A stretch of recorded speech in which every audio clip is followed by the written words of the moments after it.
22 जून से 28 जून तक का समय कुंभ राशि के लोगों के लिए कैसा रहेगा। जय माता दी दोस्तों, आप सभी का स्वागत है हमारे YouTube चैनल अमृता एस्ट्रो में। और आज की इस वीडियो में मैं बात कर रही हूं इस जून माह के अंतिम सप्ताह के कुंभ राशि फल के बारे में। तो इस सप्ताह में जो ग्रहों की स्थिति रहेगी उसके बारे में हम बात कर लेते हैं। सबसे पहले तो जो जून के महीने की इस सप्ताह का जो पहला दिन होगा, इस दिन बुध का राशि परिवर्तन है। बुध जो अभी तक सूर्य और गुरु के साथ युति कर रहे थे मिथुन राशि अपनी राशि में, अब वो कर्क राशि में प्रवेश कर जाएंगे। आपके छठे भाव में उनका प्रवेश हो जाएगा। इसके अलावा किसी ग्रह का राशि परिवर्तन नहीं है। अंतिम दिन यानी कि 29 तारीख को है। अब ये जो चंद्रमा की स्थिति रहेगी सप्ताह में, तो मेष राशि से चंद्रमा गोचर करेंगे और कर्क राशि तक जाएंगे। तो 4 भाव में चंद्रमा सक्रियता बनी रहेगी। मेष, वृषभ, मिथुन और कर्क। अब यहाँ इन 4 भावों में मेष राशि में रहेंगे तो शुक्र के साथ लक्ष्मी योग बनाएंगे। वृषभ राशि में मिथुन राशि में गुरु के साथ गज केसरी राजयोग भी बनाएंगे। और सप्ताह के अंत में बुध के साथ चंद्रमा की युति रहेगी कर्क राशि में। इसके अलावा इस सप्ताह में एकादशी तिथि और अमावस्या, आषाढ़ मास की अमावस्या तिथि भी है। अब ये आषाढ़ मास की अमावस्या तिथि कब है? ये 25 जून के दिन रहने वाली है। बड़ा ही महत्वपूर्ण दिन है। इस दिन कुछ उपाय आपको जरूर करने चाहिए। जीवन में आने वाली परेशानियों को दूर करने के लिए इस दिन जब आप उपाय करते हैं तो उसके लाभ मिलते हैं। इसके अलावा और भी कई योग बनेंगे जिनका प्रभाव समय समय पर आपको होगा। तो ये होगी हमारी ग्रहों की स्थिति। अब चलिए जानते हैं इसी के आधार पर कैसा आपके लिए रिजल्ट मिलेगा। तो आगे बढ़ने से पहले छोटा सा ही निवेदन है, चैनल पर पहली बार आए हैं, अभी तक चैनल को सब्सक्राइब नहीं किया है तो जरूर कर लें। तो बात करते हैं साप्ताहिक राशि फल के बारे में। अब जैसा कि मैंने कहा था कि शुरू में ही क्या होगा, बुध का गोचर हो जाएगा और बुध कहाँ आ जाएंगे? कर्क राशि, आपके छठे भाव में आ जाएंगे। देखिए, छठे भाव में बुध का गोचर इस सप्ताह में आपके लिए कुछ चीजें ठीक भी कर सकता है और कुछ चीजों में थोड़ा सा प्रॉब्लम भी दे सकता है। क्या करने वाला है? तो मैं कहूंगी कि ये समय खासतौर से ये समय आपको लाभ दिलवाने का काम करेगी। स्वास्थ्य आपका अच्छा रहेगा। सबसे पहले हेल्थ की मैं बात करूं तो हेल्थ आपकी अच्छी रहेगी। हेल्थ में इंप्रूवमेंट होगा। थोड़ा सा गुस्सा जरूर आ सकता है, थोड़ा एग्रेशन जरूर बढ़ सकता है, लेकिन ओवरऑल देखा जाए तो हेल्थ आपकी अच्छी रहेगी। बाकी आर्थिक लाभ आपको मिलेगा। और जो भी ऐसे काम है ना जो प्रतिस्पर्धात्मक काम है, यानी जहां कंपटीशन होता है, ऐसे काम में आपको बेहतरी दिखाई देगी। आप अपने शत्रुओं को पीछे छोड़ते हुए दिखाई देंगे और साथ में आपको मान सम्मान की प्राप्ति भी होगी।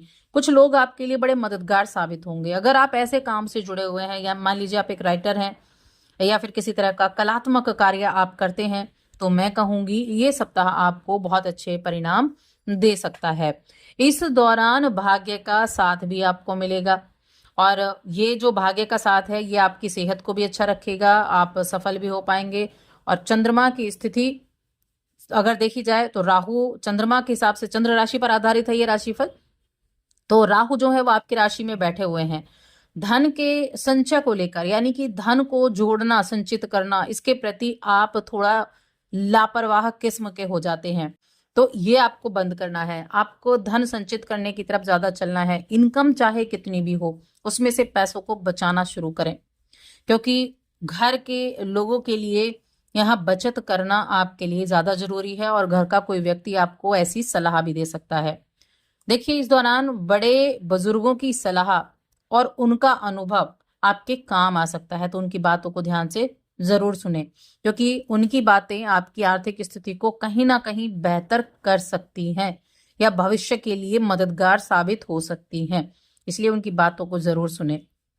इस सप्ताह के मध्य में अगर मैं बात करूं तो देखिए, थोड़ा सा अपने व्यवहार पर कंट्रोल करें, क्योंकि किसी करीबी मित्र या करीबी परिजन, उनके साथ आपकी तू मैं हो सकती है, जिसका सीधा प्रभाव कहाँ, मानसिक स्थिति और पारिवारिक जीवन पर पड़ेगा। और अगर आप ऐसा नहीं चाहते हैं तो अपने व्यवहार में थोड़ा सा नम्रता लेकर आए। दूसरों के किसी भी प्रकार के वाद विवाद में ना पड़े। देखिए, नम्रता क्यों लेकर आनी है?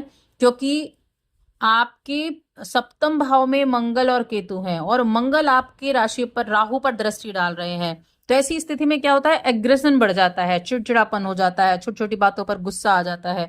किसी ने कोई बात कही, आपको पसंद नहीं आई, तुरंत गुस्सा आ गया, तो गुस्से को कंट्रोल नहीं कर पाते हैं।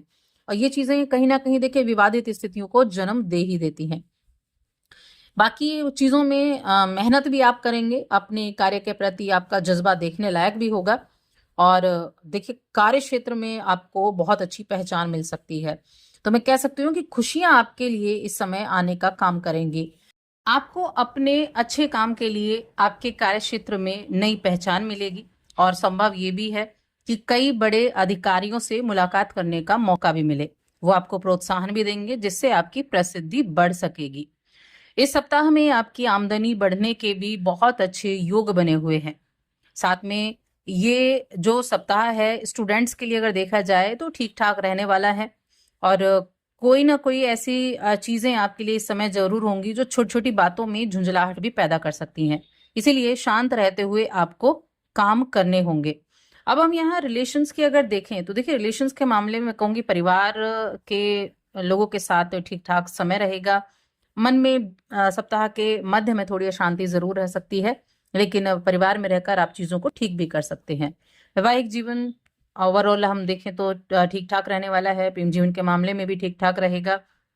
और अब बात करते हैं हम अमावस्या तिथि के बारे में। जो अमावस्या तिथि है, आषाढ़ मास की अमावस्या तिथि है, और ये 24 जून की शाम से शुरू होगी, 25 जून तक रहेगी। यानी कि 25 जून को ये अमावस्या तिथि मनाई जाएगी। ये दिन अपने पितरों के अपने पितरों का तर्पण करने के लिए बहुत ही शुभ माना जाता है। पिंडदान के लिए, श्राद्ध करने के लिए बहुत शुभ माना जाता है। साथ में दान वगैरह भी इस दिन किया जाता है। तो इस दिन का आप लाभ उठा सकते हैं। एक तो किसी ना किसी तरीके से कुछ ना कुछ दान जरूर करें अपने पितरों का नाम लेकर।